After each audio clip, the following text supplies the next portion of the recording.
Good morning class. आज का topic है सॉल्यूशन। सॉल्यूशन क्या होता है? जब हम सॉल्यूट को सॉल्वेंट में डिज़ोल्व करके होमोजीनियस मिक्सचर बनाते हैं तो उसको हम बोलते हैं सॉल्यूशन। ठीक है।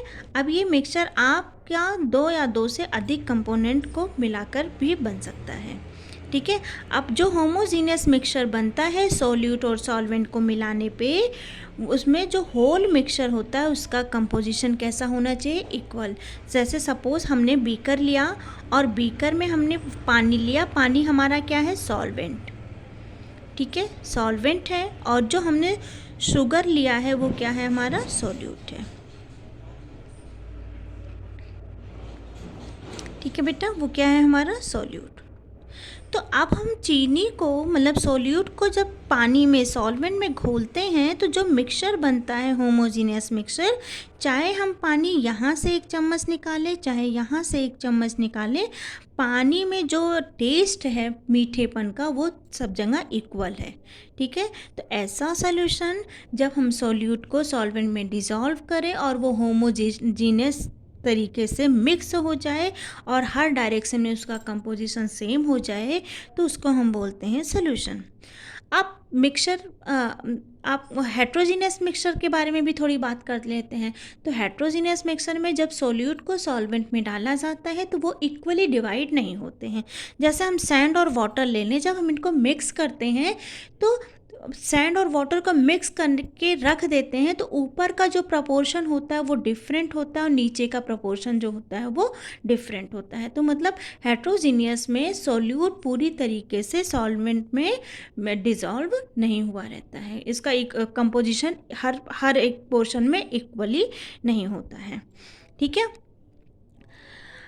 अब अगर हम बात करें कि if solution form two component, अगर कोई सोल्यूशन दो कंपोनेंट से मिलकर बना है तो उसको हम बाइनरी सोल्यूशन बोलते हैं।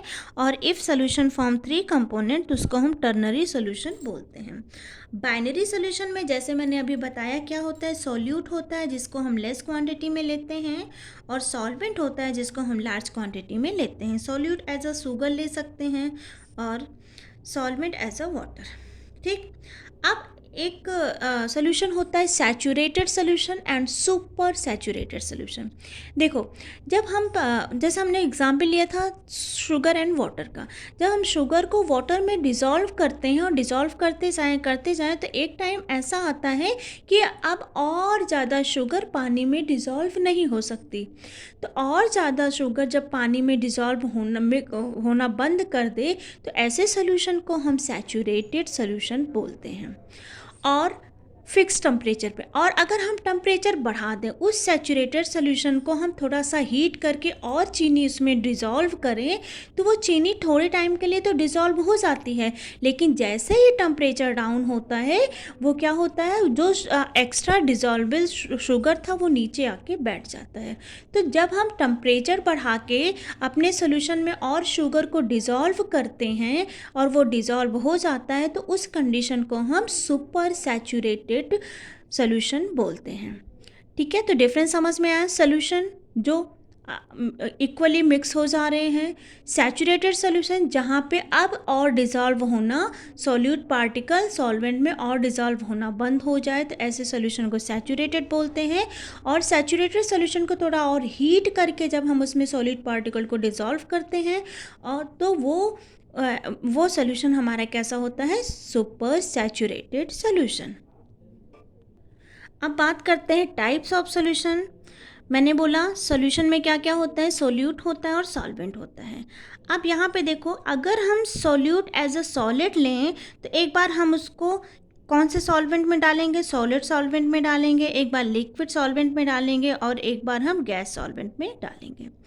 अगर हमने सोल्यूट एज अ लिक्विड लिया है तो एक बार हम उसको सॉलिड सॉल्वेंट में डालेंगे, एक बार लिक्विड सॉल्वेंट में डालेंगे और एक बार गैसियस सॉल्वेंट में डालेंगे।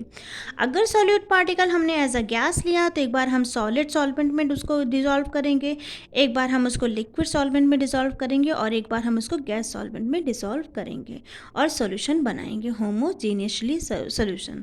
तो इस हिसाब से देखा जाए तो 3 टोटल 9 टाइप्स के सॉल्यूशन हमें मिलेंगे on the basis of solute particle and solvent particle. फिर आता है सोल्यूशन। देखो सोल्यूशन जो होता है वो दो तरह के होता है, एक होता है आपका आइडियल सोल्यूशन, दूसरा होता है non ideal solution. Ideal solution में देखो जो पहले जब सोल्यूशन नहीं बना रहता तो जो सोल्यूट पार्टिकल्स होते हैं उनमें अपना एक इंटरेक्शन होता है और सॉल्वेंट पार्टिकल के बीच में इंटरेक्शन होता है, और जब इन सॉल्यूट और सॉल्वेंट को आपस में मिक्स किया जाता है तो सॉल्यूट और सॉल्वेंट में जो इंटरेक्शन होता है, इसका इंटरेक्शन और इसका इंटरेक्शन मिक्स होने के बाद जो इंटरेक्शन है वो सभी क्या है, इक्वल हो। यहाँ पे मैंने लिखा बिफोर इंटरेक्शन, मतलब सॉल्यूट में जो इंटरेक्शन था या सॉल्वेंट में जो इंटरेक्शन था, मिक्स होने के बाद सॉल्यूट और सॉल्वेंट आपस में मिक्स होने के बाद जो उनका इंटरेक्शन है वो भी क्या है, इक्वल है। तो before interaction and after interaction both are equal. किस कंडीशन में होता है ये, आइडियल सोल्यूशन की कंडीशन में होता है। नॉन आइडियल में क्या, और नॉन आइडियल में क्या होता है बेटा, नॉन आइडियल में ये जो सॉल्यूट इंटरेक्शन है और सॉल्वेंट इंटरेक्शन है नॉन आइडियल में, ये इनका इंटरेक्शन और आफ्टर मिक्सिंग सॉल्यूट और सॉल्वेंट का इंटरेक्शन ये इक्वल नहीं होते। यहाँ पे लिखा है solute interaction, solvent interaction are not equal to solvent interaction. ठीक है।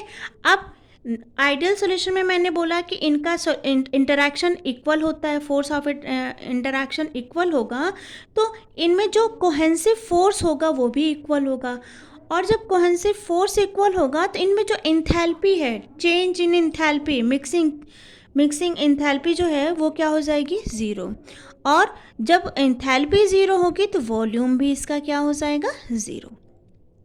इसके केस में जस्ट अपोजिट होगा, इसमें जो चेंज ऑफ इंथैल्पी होगी वो ज़ीरो के इक्वल नहीं होगी, क्योंकि जो इंटरैक्शन फोर्स है दोनों में इक्वल नहीं है। हो सकता है बिफोर ज़्यादा रहा हो या हो सकता है आफ्टर ज़्यादा रहा हो। तो जब इंथैल्पी चेंज ज़ीरो नहीं है तो इनका वॉल्यूम मिक्सिंग भी इन पे ज़ीरो नहीं होगा। ठीक। ये जो हमारे आइडियल सोल्यूशन होते हैं ये राउल्स लॉ को फॉलो करते हैं, और जो नॉन आइडियल सोल्यूशन होते हैं ये राउल्स लॉ को फॉलो नहीं करते। अब आइए बात करते हैं राउल्स लॉ क्या होते हैं। राउल्स लॉ को पढ़ते हैं तो देखो, हर एक लिक्विड की जो टेंडेंसी होती है वो क्या होती है, वो लिक्विड से वेपर फेज में, वो लिक्विड फेज को छोड़ के वेपर फेज में कन्वर्ट होते हैं, चले जाते हैं। ठीक है। और उसका जो अपना वेपर प्रेशर होता है, और जब वो लिक्विड फेज को छोड़ के वेपर फेज में जाते हैं तो उनका कुछ अपना क्या हो जाता है, वेपर प्रेशर। ओके। अब मान लो A+B, ठीक है, कोई हमारे पास सोल्यूशन है, टू लिक्विड कंपोनेंट का कोई सोल्यूशन है। ठीक है। अब दोनों क्या है, वोलेटाइल नेचर के होंगे, तो ये टेंडेंसी रखेगा कि ये लिक्विड से किस में कन्वर्ट हो, गैस में कन्वर्ट होगा, और जब ये लिक्विड से वेपर फेज या गैस फेज में कन्वर्ट होगा तो इसका अपना कुछ वेपर प्रेशर होगा। और ये जो वेपर प्रेशर होता है, ये वेपर प्रेशर दोनों लिक्विड के पार्शियल प्रेशर के सम के इक्वल होता है। लिक्विड हमने क्या लिया था, A और B लिया था, A+B, और मान लो A का पार्शियल प्रेशर P है और B का पार्शियल प्रेशर P है, तो इसको हम PA लिखेंगे और इसको हम PB लिखेंगे। तो इनका जो vapour pressure of solution P equal to क्या हो जाएगा, sum of the partial vapour pressure of component. तो अगर हम उस AB कंपोनेंट अगर लिक्विड वेपर फेज में आ रहा है तो उसका जो पार्शियल प्रेशर हो जाएगा वो क्या हो जाएगा, PA+PB। ओके बेटा। तो according to Raoult's law, at given temperature the partial pressure of component in a solution is the product of pressure of a pure component and mole fraction of a component in a solution. अब हम Raoult's law पढ़ते हैं। ये तो था, ये किसका था, ये डाल्टन्स की थ्योरी थी। ठीक है बेटा। डाल्टन ने इस सॉल्यूशन को, ये जो टोटल प्रेशर का, डाल्टन ने क्या किया था, ये टोटल प्रेशर को डिफाइन किया था, लेकिन राउल्स ने इस टोटल जो प्रेशर था उसको डिफाइन किया और कहा कि इस टोटल प्रेशर का जो इस टोटल प्रेशर में कितना मोल है, कितने मोल प्रेशर है। डाल्टन ने क्या किया था, टोटल प्रेशर डिफाइन किया था, और इस टोटल प्रेशर में कितना मोल फ्रैक्शन है उसको डिफाइन किया था राउल्स लॉ ने। जैसे उन्होंने कहा कि मान लो ए और बी दो सॉल्यूशन है, दो लिक्विड है, ठीक है। यहाँ पे इसका पार्शियल प्रेशर पी ए है और यहाँ पे इसका पार्शियल प्रेशर क्या है, पी बी है। इन दोनों से बनने वाला सॉल्यूशन का जो प्रेशर हो जाएगा वो क्या हो जाएगा, P A plus P B. Clear. अब दिक्कत ये आती है कि ये तो डिफाइन किया किसने, डाल्टन ने, और ये पार्शियल प्रेशर कितना होगा।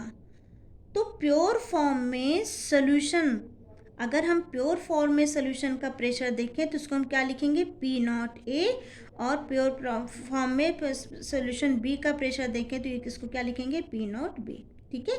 तो प्योर फॉर्म में सॉल्यूशन का मोल फ्रैक्शन कितना है, तो हम कैसे लिख सकते हैं, इसको लिख सकते हैं, इसमें कितना मोल फ्रैक्शन, इसका कितना मोल फ्रैक्शन और इसका कितना मोल फ्रैक्शन है, तो उस मोल फ्रैक्शन को किसने बोलते हैं, क्या बोलते हैं उसको, राउल्स ने एक्स ए से डिनोट किया था।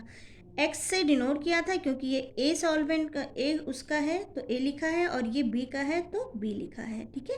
तो यहाँ पे हम क्या लिख सकते हैं, इस पार्शियल प्रेशर में क्या करेंगे, किससे मल्टीप्लाई कर देंगे, मोल फ्रैक्शन से। तो इन दोनों का जो टोटल प्रेशर निकल के आया, अब कितना आया, P not A X A plus P naught B X B, ठीक है। यहाँ पे ये जो पी नॉट ए है ये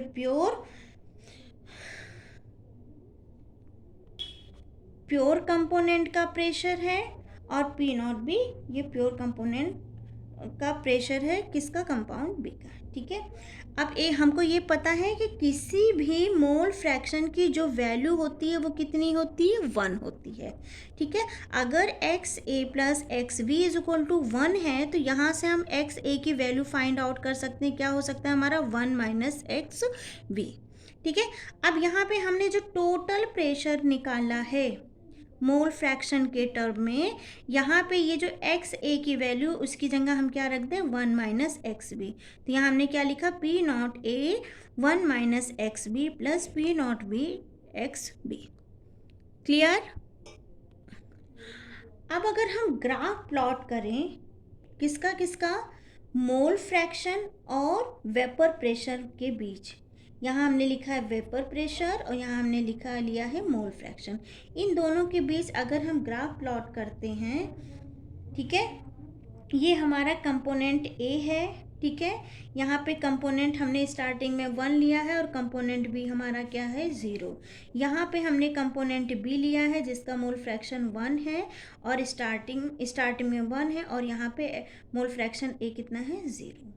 यहाँ पे कंपोनेंट ए का जो वेपर प्रेशर है वो कितना है, पी नॉट ए है, और यहाँ पे कंपोनेंट बी का जो वेपर प्रेशर है वो कितना है, पी नॉट वी, ठीक है। ये वेपर प्रेशर है। अब क्या होता है कि जैसे जैसे मैं इस एक्स ए में वी की क्वांटिटी, इस एक्स ए यहाँ पे 1 है और वी यहाँ पे 0 है, ठीक है, वी कम है, तो जैसे जैसे मैं इस एक्स ए में बी की क्वांटिटी बढ़ाना शुरू करूँगी तो सॉल्यूशन का जो टोटल प्रेशर है वो क्या हो जाएगा, कम हो जाएगा। ये जो प्रेशर है टोटल सॉल्यूशन का वो क्या हो जाएगा, कम हो जाएगा, क्योंकि यहाँ पे एक ज़्यादा वोलेटाइल कंपोनेंट है और उसके साथ हम एक कम वोलेटाइल कंपोनेंट डाल रहे हैं, ठीक है। और अगर हम यहाँ से देखो, यहाँ से प्रेशर कम होना शुरू हो जाएगा, तो यहाँ से यहाँ तक अगर हम एक स्ट्रेट लाइन खींचें तो ये जो लाइन है ये सॉल्यूशन के प्रेशर को क्या करती है, डिफाइन करती है, ठीक है। और पार्शियल प्रेशर यहाँ पे क्या हो रहा है, घटता जाता है। वैसे ही अगर बी कंपोनेंट, वैसे ही सेम प्रोसेस बी कंपोनेंट के साथ होगा, ठीक है। यहाँ पे पार्शियल प्रेशर घट रहा है और यहाँ पे अगर बी कंपोनेंट के साथ भी होगा तो इसका पार्शियल प्रेशर यहाँ पे घटेगा, ठीक है। यहाँ पे जो प्रेशर आएगा पी बी इक्वल टू क्या हो जाएगा P naught B into X B, और यहाँ पे कंपोनेंट ए का प्रेशर क्या हो जाएगा P not a into x a. ठीक है, तो अगर इस तरह का ग्राफ बनता है तो, और मतलब कोई भी सॉल्यूशन अगर ऐसा ग्राफ फॉलो करता है तो वो सॉल्यूशन हमारा आइडियल सॉल्यूशन कहलाता है। अब हम पढ़ते हैं डेविएशन के बारे में। ठीक है, नॉन आइडियल सॉल्यूशन करते हैं, लेकिन उसके पहले हम पढ़ लेते हैं डेविएशन के बारे में। तो डेविएशन क्या होता है? डेविएशन कहाँ से आया हमारा? फ्रॉम राउल्स लॉ से। Deviation from Raoult's law. अब हम स्टडी करते हैं डेविएशन फ्रॉम राउल्स लॉ।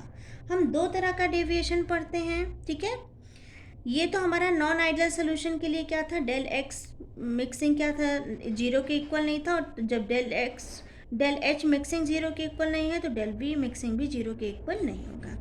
हम दो तरह का डेविएशन पढ़ते हैं, एक positive deviation from Raoult's law, दूसरा negative deviation from Raoult's law.